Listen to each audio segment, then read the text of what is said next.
Amis du jour, bonjour, c'est Jean-François du Web et la Tortue, bienvenue dans ce nouveau podcast. On va parler de Niva qui est un moteur de recherche qui pourrait peut-être concurrencer Google. C'est parti. Google, vous le connaissez forcément, c'est le leader incontesté des moteurs de recherche, vous l'utilisez tous les jours. Bing, son seul concurrent, en tout cas en Europe, ne lui arrive même pas à la cheville. Aux États-Unis, c'est un petit peu plus équilibré, mais franchement, on va pas se mentir, c'est pas fou. Deuxième chose, mais alors ça n'engage que moi, vous pourrez donner votre avis sur le podcast dans sa version YouTube. Les résultats de recherche, pour moi, sont moins qualitatifs sur Bing que sur Google. Alors bien sûr, eux, ce sont les plus connus, mais il y en a d'autres qui cherchent à percer, notamment en mettant en avant la protection des données personnelles. Alors vous connaissez très certainement l'expression si c'est gratuit, c'est toi le produit. Eh bien Google et Bing fonctionnent exactement sous ce système-là et donc ont vu le jour petit à petit d'autres moteurs de recherche alternatifs qui prônent le fait de protéger vos données personnelles et de ne pas revendre vos informations pour leur compte. On pourrait citer donc deux plateformes, DuckDuckGo pour les États-Unis et Qwant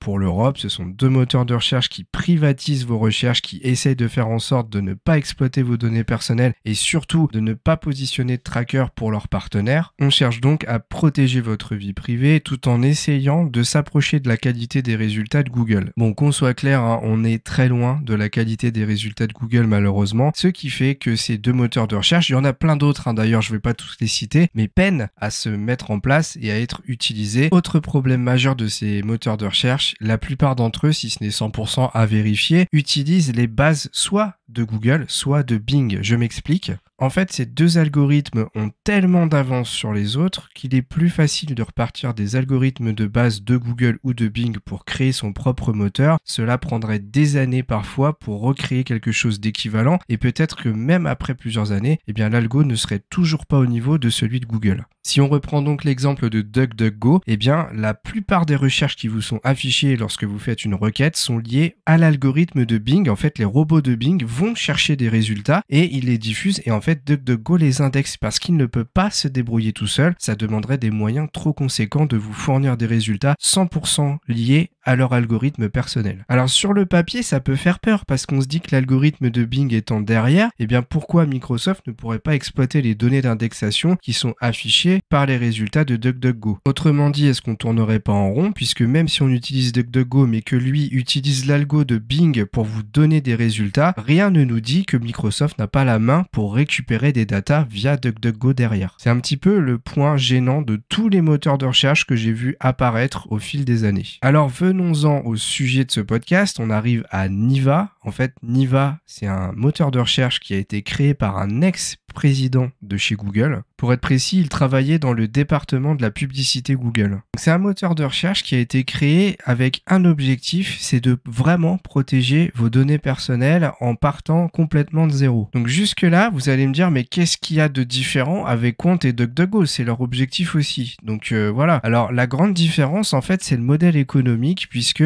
quand j'ai regardé ça, j'ai un petit peu halluciné. En fait, le moteur de recherche, il était payant jusqu'à il y a encore quelques semaines. Alors ça va vous choquer, mais Google, Bing, tout ça, c'est des moteurs de recherche gratuits. Vous faites des recherches gratuitement sur Internet, vous êtes habitué à ça, et donc quelque part, vous acceptez d'être le produit, puisque on travaille avec vos données personnelles pour gagner de l'argent. Et comme en fait cet ex-président de chez Google a décidé d'aller un petit peu à contre-courant et de faire vraiment les choses différemment, il s'est dit, c'est simple, si on veut pas vivre de la publicité parce qu'on veut pas abuser des données personnelles des personnes, eh bien on va simplement créer un produit qui va être payant et il faudra payer un abonnement justement pour pouvoir faire des recherches sur Internet. Donc là, je vous lis la plaquette tarifaire de Niva dans sa version de base, 4,17 € par mois. De là, vous avez un blocage des trackers, un blocage des publicités illimité bien sûr, une recherche illimitée sur les comptes personnels, un nombre illimité d'appareils connectés à l'application et vous avez un VPN premium intégré avec un gestionnaire de mots de passe. Donc tout ça pour 4,17 € par mois. Et la chose la plus choquante, c'est la possibilité de faire des recherches. Alors bien sûr, quand je dis choquant, c'est pas négatif, c'est dans le sens où on n'a jamais été habitué à ça. Alors d'ailleurs, je précise une chose que j'ai peut-être pas expliqué suffisamment précisément. La recherche illimitée sur les comptes personnels, qu'est-ce que ça veut dire? Ça veut dire que vous allez pouvoir relier vos messageries, par exemple, à Outlook, etc. Même si vous avez Notion, c'est l'outil de gestionnaire de tâches, etc., qui est ultra polyvalent, eh bien, l'outil va être capable d'aller faire des recherches aussi dans ces logiciels-là. À titre de comparaison, vous connaissez peut-être Google Analytics, c'est l'outil qu'on utilise sur des sites web pour surveiller le trafic sur le site. site. Donc savoir combien il y a de visiteurs qui viennent à quelle heure, de quelle provenance géographique, etc. Et donc Google Analytics c'est entièrement gratuit, toujours dans la même politique, le même modèle économique de Google. Si c'est gratuit, c'est toi le produit, c'est-à-dire qu'il travaille avec les données que vous lui partagez. Donc c'est gratuit, c'est sympa, c'est du donnant-donnant. Mais on a un de ses concurrents, le concurrent principal de Google Analytics qui s'appelle Matomo, qui pourrait donc être comparé à Niva pour le moteur de recherche, qui lui en fait est totalement transparent, ne collecte aucune donnée personnelle, il vous fournit juste la possibilité de surveiller vos visites comme je vous l'ai dit pour Google Analytics. Simplement, lui pour l'utiliser, vous allez devoir payer. Vous allez devoir payer un abonnement mensuel pour avoir des options premium, de statistiques, de filtrage un peu avancé que vous n'aurez pas dans la version gratuite. Alors oui, Matomo a une version gratuite, mais elle est plus compliquée à installer qu'un Google Analytics puisque vous allez devoir l'installer sur vos propres serveurs d'hébergement. Après, c'est logique, vous payez pas, donc forcément, il y a des inconvénients derrière. Et donc, je viens à Niva, je reviens au moteur de recherche. Il est sorti en France, il a été déployé en France en octobre, ce qui fait que dorénavant, vous pouvez aller voir sur le site, c'est niva.com, n2eva.com, et vous verrez que vous pouvez l'installer sur votre navigateur pour commencer à l'utiliser. Attention, alors commencer à l'utiliser, pourquoi ? Simplement parce qu'il y a aussi une offre, un abonnement gratuit qui a été déployé. Cet abonnement gratuit limite vos nombres de requêtes dans le mois. Par exemple, si vous êtes sur la version gratuite, vous ne pourrez faire que 50 recherches par mois. Si vous voulez aller plus loin dans le nombre de requêtes, il faudra passer par l'abonnement premium à 4,17 € par mois ou 5,99 € si vous passez en paiement mensualisé. Dans la version gratuite, j'ajouterais que vous n'avez pas accès au VPN et au gestionnaire de mots de passe et que si vous voulez faire des recherches sur les comptes personnels, pour rappel, c'est sur les applications tierces type Outlook, eh bien vous ne pourrez relier qu'une seule application. Donc ça, c'était un petit peu la première phase que je voulais vous présenter de Niva, avec son système d'abonnement payant qui pour moi est plutôt intéressant, mais est-ce que les personnes sont prêtes à payer pour faire des recherches alors que ça fait des années qu'on fait des recherches gratuitement? Je ne suis pas convaincu. Mais il y a quand même un autre objectif derrière tout ça, c'est la qualité des résultats et surtout l'orientation des résultats, puisque vous le savez, comme Google exploite vos données, il affiche des résultats par rapport aux annonceurs publicitaires. Eh bien, l'objectif de Niva, c'est justement d'arrêter ce système et d'orienter réellement les résultats de recherche par rapport à vous et non pas par rapport aux annonceurs qui souhaiteraient afficher, apparaître en priorité, tout simplement parce qu'ils ont payé ou parce qu'ils sont partenaires de la société Google. Niva veut être indépendant et ne pas dépendre d'annonceurs et vraiment avoir des résultats qui sont humanisés. C'est un petit peu l'objectif principal actuellement, c'est la vogue actuelle, c'est de recentrer tout sur l'humain et voilà, ce moteur de recherche a cet objectif. Alors si je devais vous donner mon avis sur ce moteur de recherche, je vais être très clair avec vous. Pour moi, c'est quelque chose qui là, en l'état, ne fonctionnera pas. Alors je sais, je prends un énorme risque parce que le moteur de recherche vient d'arriver en France. Donc je prends le truc un petit peu alors qu'il vient d'arriver, c'est peut-être un petit peu dur. Mais en l'état actuel des choses, je vois pas comment ça peut fonctionner. Il n'y a rien pour moi qui sort du lot au point de se dire ah ouais, là c'est bon, Google a du souci à se faire, il va forcément y avoir une révolution. Je vois pas les idées qui sont hyper innovantes au point de se différencier des autres, DuckDuckGo et Quant par exemple, qui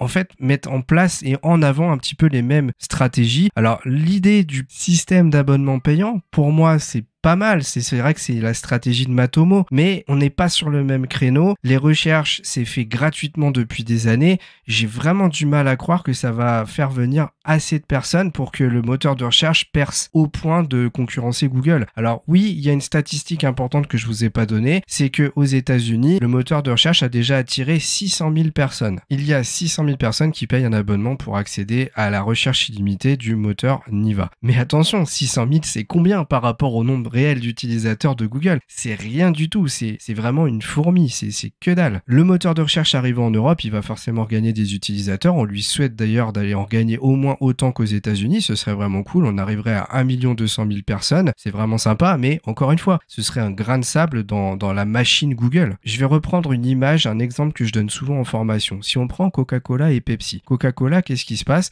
en fait, ils ont trouvé une recette qui, pour le moment, n'a jamais été concurrencée. C'est-à-dire que la base, ce serait l'algorithme de Google. Coca, c'est les monstres. On a Pepsi, c'est l'équivalent de Bing, qui a essayé de refaire sa propre recette en copiant la base du Coca-Cola, faut pas se leurrer. Et après, on a les autres moteurs de recherche, type DuckDuckGo et Quant. C'est un peu les copies moins chères, vous savez, les Coca, Coca-Cola, là, les trucs qui ressemblent au nom, mais qui, en fait, n'arrivent même pas à la cheville de la recette originale. Et ben, en fait, pour moi, Niva, actuellement, c'est un petit peu ces marques-là.